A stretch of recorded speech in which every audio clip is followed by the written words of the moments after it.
എല്ലാവർക്കും നമസ്കാരം. ബിന്ദുസ് കുക്ക് ബുക്കിലേക്ക് ഒരിക്കൽ കൂടി സ്വാഗതം. എല്ലാവർക്കും എൻ്റെ വിഷു ആശംസകൾ. എല്ലാവരും സുഖമായിട്ടിരിക്കുന്നു വിശ്വസിക്കുന്നു. ഇന്ന് ഞാൻ വിഷു സ്പെഷ്യലായിട്ടൊരു പായസമാണ് തയ്യാറാക്കാൻ പോകുന്നത്. ഏത്തപ്പഴ പായസമേ. അതിനുവേണ്ടി 4 ഏത്തപ്പഴം പുഴുങ്ങാനായിട്ട് അടുപ്പിൽ വെച്ചു. നന്നായിട്ട് വെന്ത് വരണം. അതേപോലെ തന്നെ നല്ലതായിട്ട് പഴുത്ത ഏത്തപ്പഴവുമായിരിക്കണമേ, അല്ലെങ്കിൽ പുളിപ്പുണ്ടാവും നമ്മൾ പായസം വെച്ച് കഴിയുമ്പോൾ. ഇനി ഇതിൻ്റെ തോലെല്ലാം ഉരിച്ച് കളഞ്ഞിട്ട് നമുക്ക് ഇത് കഷണങ്ങളാക്കി അരച്ച് നല്ല പേസ്റ്റാക്കി എടുക്കണം. അപ്പോൾ ഈ നടുവിലുള്ള അരി വേണമെങ്കിൽ കുത്തി കളഞ്ഞിട്ട് അരയ്ക്കാവുന്നതാണ്. അതിരുന്നെന്നും കണ്ട് ഒരു കുഴപ്പവുമില്ല. ഞാൻ അങ്ങനെ ഡയറക്റ്റായിട്ട് തന്നെ അങ്ങ് അരച്ച് എടുക്കുകയാണ്. അപ്പോൾ ഇതിനോടൊപ്പം അല്പം വെള്ളം കൂടെ ചേർത്ത് വേണം ഇത് അരച്ചെടുക്കാനായിട്ട്, അല്ലെങ്കിൽ 2ാം പാൽ ചേർത്ത് അരച്ചെടുത്താലും മതിയാവും. അപ്പോൾ ഇതേപോലെ നല്ല സ്മൂത്ത് പേസ്റ്റായിട്ട് വേണം കിട്ടാൻ. ചിലർക്ക് ചിലപ്പോൾ അതിൽ ചില പീസസൊക്കെ കടിക്കാൻ കിട്ടുന്ന ഇഷ്ടമായിരിക്കും. അപ്പോൾ അങ്ങനെയുള്ളവർ 2 എണ്ണമാണെങ്കിൽ അരച്ചെടുക്കുക, 2 എണ്ണം തവി കൊണ്ട് ഉടച്ച് ചേർക്കുക, അങ്ങനെ ചെയ്യാവുന്നതാണ്. ഇപ്പോൾ 4 ടീസ്പൂണ് സാബുദാന ഉണ്ടല്ലോ, അതായത് ചവ്വരി ഞാനിവിടെ കുതിർത്ത് വെച്ചിട്ടുണ്ട്. അത് നമുക്ക് വേവിച്ച് മാറ്റി വെക്കണം.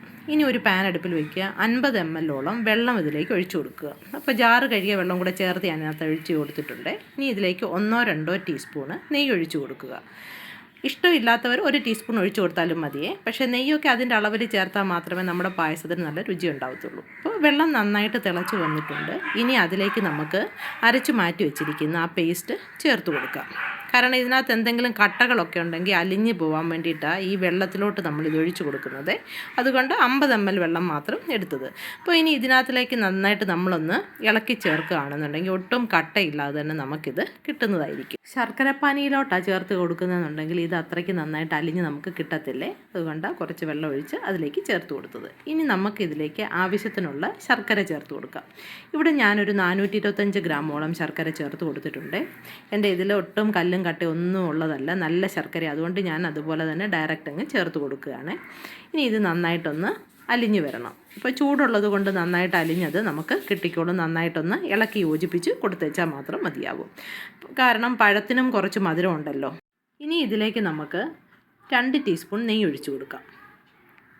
കാരണം നെയ്യ്ക്കകത്തിലും ഈ ശർക്കരയ്ക്കകത്തിലും ഈ ഏത്തപ്പഴത്തിൻ്റെ പേസ്റ്റ് കിടന്നൊന്ന് വഴന്ന് വരണം. ഏകദേശം ഒരു 5 മിനിറ്റോളം ഇങ്ങനെ ഇത് വഴറ്റണം കേട്ടോ. ലോ ഫ്ലെയിമിലായിരിക്കണം തീ കിടക്കേണ്ടത്. കാരണം ഇങ്ങനെ തിളച്ച് വന്നുകൊണ്ടിരിക്കുമല്ലോ.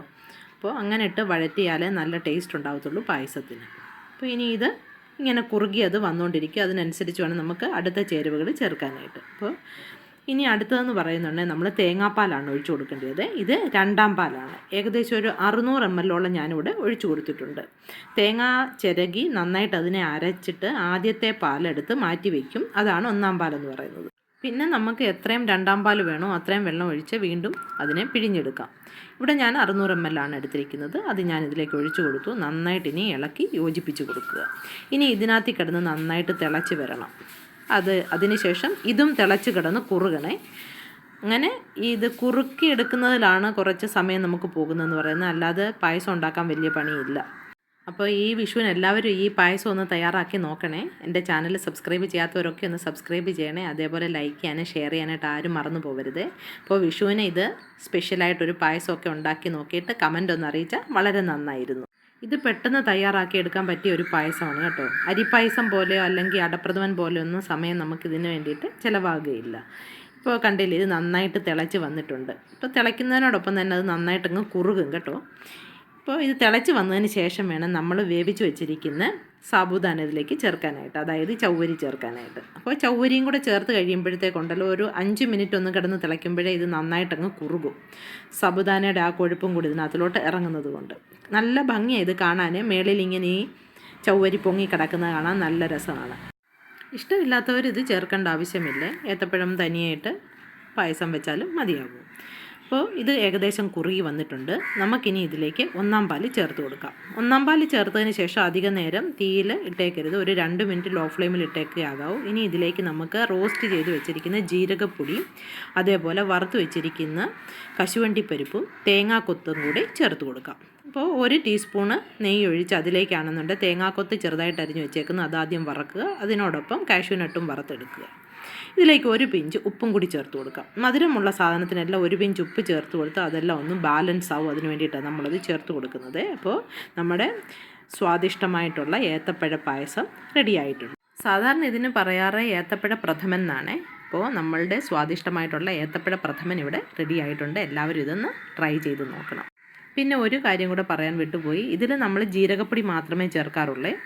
ഏലക്കാപ്പൊടിയോ ചുക്കുപൊടിയോ ഒന്നും ഇതിന് ചേർക്കാറില്ല. ഏത്തപ്പഴ പ്രഥമന് സാധാരണയായിട്ട് നമ്മൾ വറുത്ത് പൊടിച്ച ജീരകമാണ് ചേർക്കാറ് പതിവ്. ഞാൻ അതുകൊണ്ട് ജീരകപ്പൊടി മാത്രമേ ഇവിടെ ഉപയോഗിച്ചിട്ടുള്ളൂ. ഇഷ്ടമുള്ളവർക്ക് ഏലക്കാപ്പൊടിയോ ചുക്കുപൊടിയോ ചേർക്കാവുന്നതാണ്. ഇനി അടുത്ത ഞാനൊരു ഡിഷും കൂടി ഇവിടെ തയ്യാറാക്കുന്നുണ്ട്. അത് ചക്ക അടയാണ്. ഇതും വിഷു സ്പെഷ്യൽ തന്നെയാണ്. അപ്പോൾ ഇതും എല്ലാവരും ഒന്ന് ട്രൈ ചെയ്ത് നോക്കണേ. അതിനുവേണ്ടി ഇടിയപ്പത്തിൻ്റെ പൊടിയാണ് ഞാനിവിടെ എടുത്തേക്കുന്നത്, 2 കപ്പോളം. ഇനി ഇതിലേക്ക് നമുക്ക് 1/2 ടീസ്പൂൺ ഉപ്പ് ചേർത്ത് കൊടുക്കാം. അതിനുശേഷം നന്നായി ഒന്ന് ഇളക്കി യോജിപ്പിച്ച് കൊടുക്കുക. 1 ടീസ്പൂൺ നെയ്യും കൂടി ഇതിലേക്ക് ചേർത്ത് കൊടുക്കാം. നെയ്യ് ചേർത്ത് കൊടുത്താൽ നല്ല മയമുണ്ടാകും ഈ മാവിന്. അതിനുവേണ്ടി നമ്മൾ നെയ്യ് ഉപയോഗിക്കുന്നത്. ഇനി നല്ല തിളച്ച വെള്ളം വേണം ഇതിലേക്ക് ഒഴിച്ചു കൊടുക്കാനായിട്ട്. അതായത് അടുപ്പിൽ തിളച്ചുകൊണ്ടിരിക്കുന്ന വെള്ളം വേണം ഇതിലേക്ക് ഒഴിച്ചു കൊടുക്കാൻ. അപ്പോഴേ മാവ് നല്ല സോഫ്റ്റായിട്ട് കിട്ടത്തുള്ളൂ, വെന്ത് കിട്ടത്തുള്ളൂ നമുക്ക്.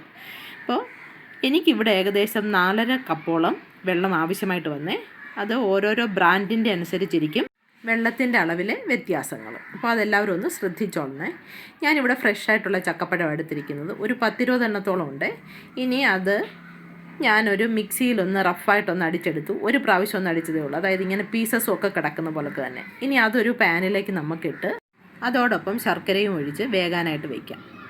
അപ്പോൾ ഇതൊന്ന് വെന്ത് കിട്ടണമല്ലോ. അപ്പോൾ ശർക്കരയ്ക്കകത്തിൽ ഇത് കിടന്ന് നന്നായിട്ട് വേകും. ബാക്കി വേകാൻ അഥവാ ഉണ്ടെങ്കിൽ തന്നെ അത് നമ്മൾ സ്റ്റീം ചെയ്യുന്നുണ്ടെങ്കിൽ അത് വെന്ത് കിട്ടുന്നതായിരിക്കും.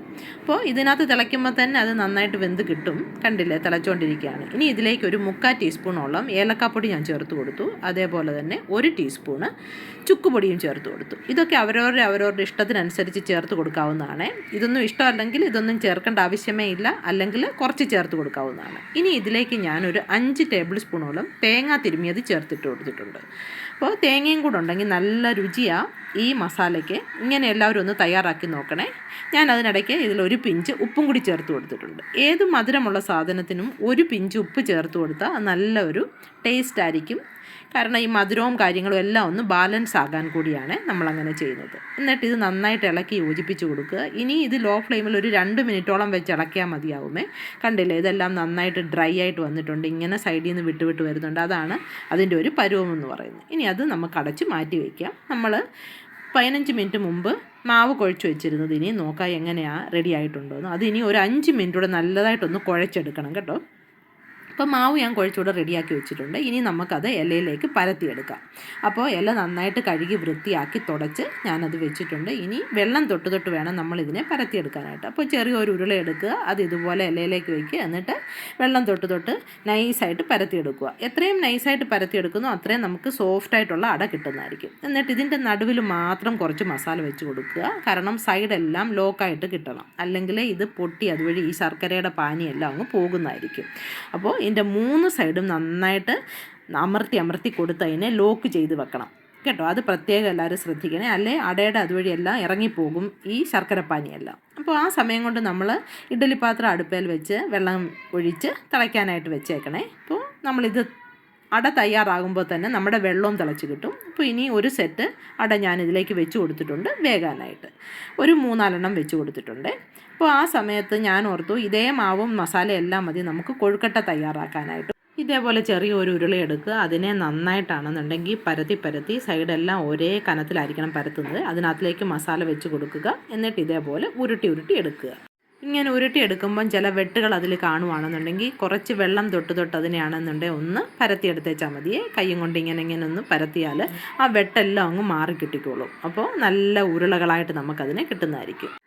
അപ്പോൾ 5-6 കൊഴുക്കട്ടയും തയ്യാറായിട്ടുണ്ട്. അത് നമുക്ക് ആ ഇലയുടെ വേകുന്ന അതേ തട്ടിൽ വെച്ച് വേവിച്ചെടുക്കാം. അപ്പോൾ കൊഴുക്കട്ടയും നമ്മുടെ തയ്യാറായി വന്നിട്ടുണ്ട്. ഇലയപ്പവും തയ്യാറായിട്ട് വന്നിട്ടുണ്ട്. കണ്ടില്ലേ, ഇലയുടെ എല്ലാം നമ്മുടെ സൂപ്പറായിട്ട് വെന്ത് റെഡിയായിട്ട് വന്നിട്ടുണ്ട്. പക്ഷേ ഇത് കുറച്ച് തണുത്തതിന് ശേഷം മാത്രമേ ഇത് ഇല മാറ്റാവൂ, അല്ലെന്നുണ്ടെങ്കിലുണ്ടല്ലോ നമുക്കതെല്ലാം പറ്റിപ്പിടിച്ചങ്ങ് പോകും. കാരണം ഒട്ടും കനമില്ലാത്തതല്ലേ, ഇത് വായിലിട്ട് അലിഞ്ഞു പോകുന്ന സൈസ് ഇലയുടെയാണ്. എല്ലാവരും ഒന്ന് തയ്യാറാക്കി നോക്കണം. പരത്തുന്നതാണ് അതിൽ ശ്രദ്ധ വെക്കേണ്ട കാര്യം എന്ന് പറയുന്നത്. ഒട്ടും കനമില്ലാതെ നമ്മൾ പരത്തിയെടുക്കുകയാണെങ്കിൽ വായിലിട്ട് അലിഞ്ഞു പോകുന്ന ഇലയുടെ ആയിരിക്കും നമുക്ക് തയ്യാറായി കിട്ടുന്നത്. അപ്പോൾ എല്ലാവരും ഇത് വീട്ടിലൊന്ന് ഉണ്ടാക്കി നോക്കണേ. വളരെ ടേസ്റ്റി ആയിട്ടുള്ള അടയും അതേപോലെ കൊഴുക്കട്ടയും ഏത്തപ്പഴ പ്രഥമനുമാണ്. ഈ വിഷുവിന് സ്പെഷ്യലായിട്ട് ഇതെല്ലാവരും ഒന്ന് തയ്യാറാക്കിയിട്ട് കമൻറ്റൊക്കെ എന്നെ ഒന്ന് അറിയിക്കണേ. അപ്പോൾ എല്ലാവർക്കും ഇന്നത്തെ എൻ്റെ 3 വിഭവങ്ങളും ഇഷ്ടപ്പെട്ട് കാണുമെന്ന് ഞാൻ പ്രതീക്ഷിക്കുന്നു. അപ്പോൾ അടുത്ത നല്ലൊരു റെസിപ്പിയുമായിട്ട് കാണുന്നിടം വരെ എല്ലാവർക്കും നന്ദി, നമസ്കാരം. അതോടൊപ്പം വിഷു ആശംസകളും.